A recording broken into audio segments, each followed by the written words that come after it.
Golkar dapat 15% menurut quick count itu nyogok apa enggak? Untuk satu anggota DPR perlu 20-30 miliar, apa 19% PDIP dapat kursi itu kalau diangkakan 110 kursi, 110 kali 30 miliar atau tidak? Bapak yang nyelidiki, Bapak sendiri mungkin.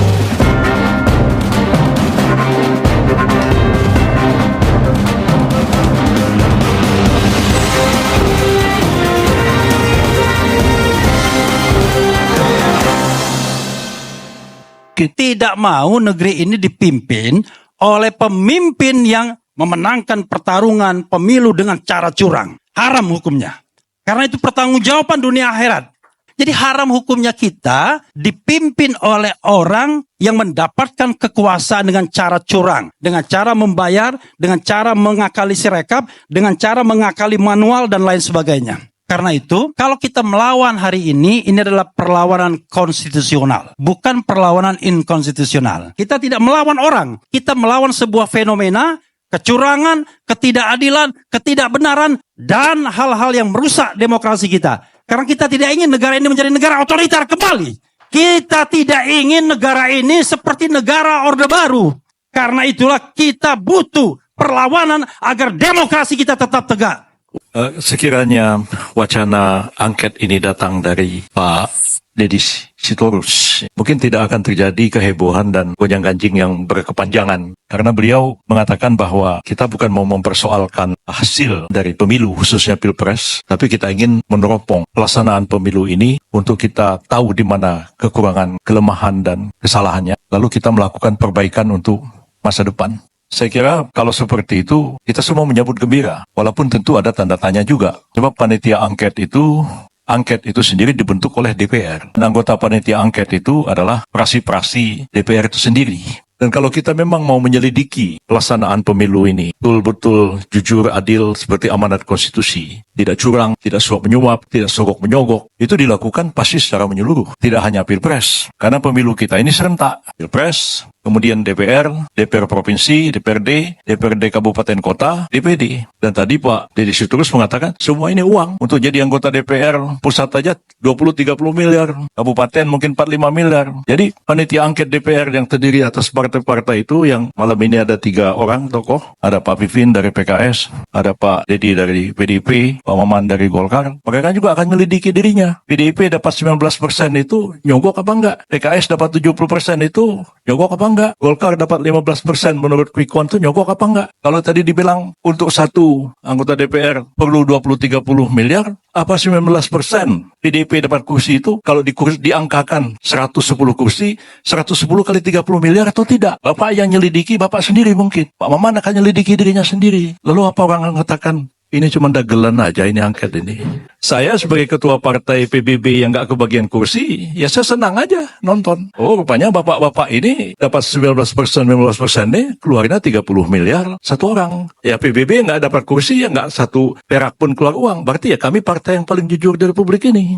Dibandingkan 3 yang hadir malam ini, Golkar, PDIP, PKS. Cuman karena angket ini digulirkan oleh Pak Ganjar, tidak didukung oleh Pak Mahfud, tapi disambut baik oleh Pak Anies. Dan fokusnya itu adalah kepada Pilpres. Lalu timbullah wacana. Saya ditanya, bisa nggak diadakan angket kecurangan pemilu? Saya bilang yang mau diangket siapa? Karena pasal 20A UUD 45 itu mengatakan bahwa angket itu adalah hak yang diberikan kepada DPR dalam konteks melakukan pengawasan terhadap pemerintah. Terus mau diangket KPU, KPU bilang, loh kami kan bukan pemerintah. Pasal 22E menjadi debat juga apakah KPU itu bisa menjadi subjek pelaksanaan hak angket atau tidak. Itu debat konstitusional juga. Kedua, hak angket ini karena digulirkan oleh Pak Ganjar, kembanglah wacana. Ini bukan cuma sekedar angket. Karena kita tahu bahwa kalau Pak angket atau interpelasi dilakukan, ujung-ujungnya kan bisa muncul pernyataan pendapat.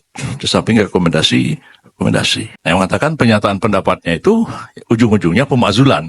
Nah, malam ini sih dari Pak Deddy kita nggak dengar pemakzulan. Tapi dari wacana yang berkembang, ujung-ujungnya adalah pemakzulan. Nah, pertanyaan kita, hak angket ini akan berapa lama? Seperti misalnya hak angket tahun 2009 itu kan hilang tanpa rimbanya, nggak tahu di mana rimbanya. Ya, nggak ada kelanjutannya. Padahal pada waktu itu masih berlaku undang-undang angket sebelum berlakunya pengaturan angket dalam undang-undang pemilu, undang-undang MD3. Bubarnya DPR tidak menyebabkan bubarnya hak angket. Itu menurut undang-undang hak angket yang lama dulu. Tapi kan hak angket DPT itu nggak tahu di mana kuburnya, di mana rimbanya, nggak ada hasilnya. Nah, hak angket ini kan bisa nggak ada tenggat waktu. Bisa aja sampai lewat. Karena prosesnya kan lama. Ini masih reses, pembentukan panitia angketnya, segala macam, mengusulkan ini, paripurna, setuju atau tidak, pembentukan panitia angketnya, apalagi mau disusuli dengan pemakzulan. Panjang lagi, jangan-jangan lewat 20 Oktober, lalu panitia angketnya belum selesai, proses pemakzulnya belum selesai, masa jabatan presidennya sudah selesai. Menurut saya sih sebenarnya ini harus tetap dijaga. Kelangsungan negara kita ini,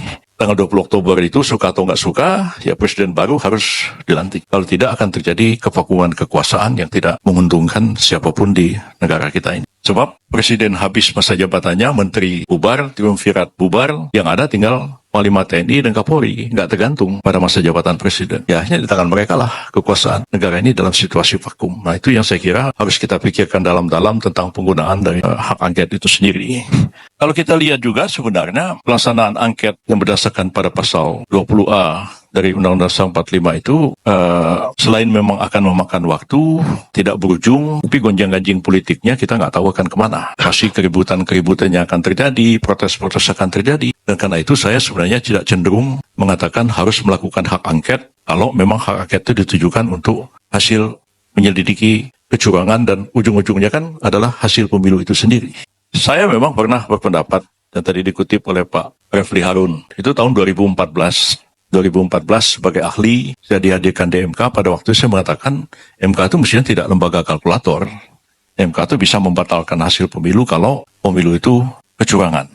Tapi pendapat saya itu ditolak oleh majelis hakim. Dalam putusan MK pendapat saya itu ditolak. Dan kalau pendapat itu sudah ditolak oleh majelis hakim, pendapat itu nggak bisa dijadikan argumen lagi di pengadilan. Kalau menjadi pendapat akademik di kampus ya boleh aja. Jadi secara hukum dia nggak bisa dipakai lagi. Sekarang ini kan sudah Undang-Undang 7 tahun 2017 tentang pemilu. Yang aturan-aturannya itu sudah berubah dari tahun 2014. Jadi siapa yang berwenang melakukan pengawasan, sudah ada Panwas, sudah ada Bawaslu. Kalau terjadi pelanggaran hukum, sudah ada Gakumdu. Kalau perselisihan, ujung-ujungnya baru ke MK. Jadi bukan berarti pendapat saya itu berubah tanpa dasarnya. Ada karena undang-undangnya berubah, ya pendapat saya berubah juga. Konteksnya 2014 saya nggak bisa lagi argumen itu dipakai sebagai argumen di pengadilan karena sudah ditolak oleh Mahkamah Konstitusi. Nah, jadi bagi saya sebenarnya kalaulah ada anggapan bahwa pemilu ini terjadi kecurangan yang didalilkan itu TMS begitu ya silakan saja TMS itu dibawa ke Mahkamah Konstitusi itu dibuktikan. Walaupun memang kita mengetahui bahwa sistem pembuktian kita itu juga tidak mudah di Mahkamah Konstitusi. Karena kan hanya 1 minggu sesudah diumumkan tanggal 20 Maret nanti sudah harus mengajukan permohonan ke MK oleh pihak yang menolak hasil akhir yang diumumkan KPU itu sebagai objek sengketanya. Dan kemudian ya MK juga ada batas waktunya untuk memutuskan perkara itu. Apakah sekarang ini panitia angket itu bisa diandalkan untuk menyelidiki di mana kesalahan, di mana kekurangan, di mana ketidakbaikannya, dan untuk direkomendasikan untuk masa yang akan datang? Saya sendiri nggak yakin panitia angket itu akan mampu melakukan itu. Karena semua punya kepentingan. Ya, partai-partai punya kepentingan di situ. Mau menyelidiki kekurangan kelemahannya, dan juga mau melindungi kesalahan-kesalahan kepentingannya sendiri. Apa nggak lebih baik diserahkan aja? LIPI misalnya sudah pernah membuat satu kajian terhadap pelaksanaan pemilu. Kalau sekarang mereka diserahkan kepada BRIN atau dibentuk satu tim yang terdiri dari para akademisi untuk menyelidiki betul-betul sistem pemilu kita ini yang seperti apa yang idealnya. Kami kan sebenarnya dari tahun 98 sebelum pemilu 99 sudah menghendaki pemilu kita itu dengan sistem distrik sebenarnya. Cuman saya sama Pak Arya saja yang ngotot begitu, yang lain nggak ada yang setuju. Sekarang ini dengan sistem proporsional terbuka seperti sekarang kan sudah kita lihat hasilnya. Dan dari pemilu ke pemilu, ya cara kita menghitung hasil coblosan itu sangat lama, sangat panjang. Dan itu membuka peluang terjadinya kecurangan-kecurangan di mana-mana. Dan itu sudah kita ketahui semua kok hal seperti itu. Mengapa kita tidak misalnya belajar pada negara tetangga kita sendiri? Malaysia sejak awal menerapkan sistem distrik. Filipina sistem proporsional, tapi sudah digital pemilunya, pakai handphone. Udah. Pendidikan orang Filipina rata-rata sama aja pendidikan kayak orang Indonesia juga. Tapi pemilik melaksanakan itu tanpa banyak masalah dan pilpresnya juga berjalan baik, pemilunya juga berjalan baik. Nah, kita masih pakai paku, nyoblos juga di kotak-kotak suara. Nah, apa kita tidak terpikir untuk memperbaiki sistem pemilu kita ini supaya tidak biaya tinggi, tidak terjadi suap menyuap, tidak menjadi sogok menyogok. Termasuknya juga tadi yang sudah dapat kursi berapa? Uang sogoknya yang sogok siapa? Pemilihnya yang disogok, KPPS-nya sogok, atau KPU-nya yang sogok? Atau seperti apa? Nah, jadi kalau ini sudah dibuka semua, bukan oleh panitia angket yang mereka sendiri juga jangan-jangan terlibat juga dalam kecurangan-kecurangan itu. Lebih baik diserahkan kepada satu tim akademisi yang independen untuk melakukan satu penyelidikan dan apapun hasilnya kita terima untuk memperbaiki sistem pemilu kita sekarang. Dan sekian Pak Prabowo juga dalam beberapa kali pidato mengatakan, ya bagaimana kita harus memperbaiki sistem pemilu kita, sistem demokrasi kita, ya yang akan datang ini supaya hanya orang jangan yang bisa jadi politisi pemimpin itu hanya kalau nggak orang yang punya akses pada kekuasaan, orang yang punya duit. Bagaimana supaya ini bisa maju? Orang-orang seperti saya ini kan produk awal 98 yang bisa masuk ke arena politik, duit nggak punya. Bapak saya disebut di Jakarta ini nggak ada yang kenal nama bapak saya. Kalau Gibran disebut orang tahu itu anak Pak Jokowi. Tapi yang bagaimana? Tapi kalau sekarang udah sangat sulit untuk muncul ke permukaan itu ya kecuali barangkali orang populer karena dia influencer atau dia artis atau dia direkrut oleh sebuah partai. Tapi ya kemampuannya seperti yang kita lihat di anggota DPR sekarang. Nah, gimana kita mampu melahirkan kader-kader politik yang kita harapkan nanti juga akan baik, ya, direkrut dengan baik dan baik bagi kepentingan bangsa dan negara kita ke depan ini.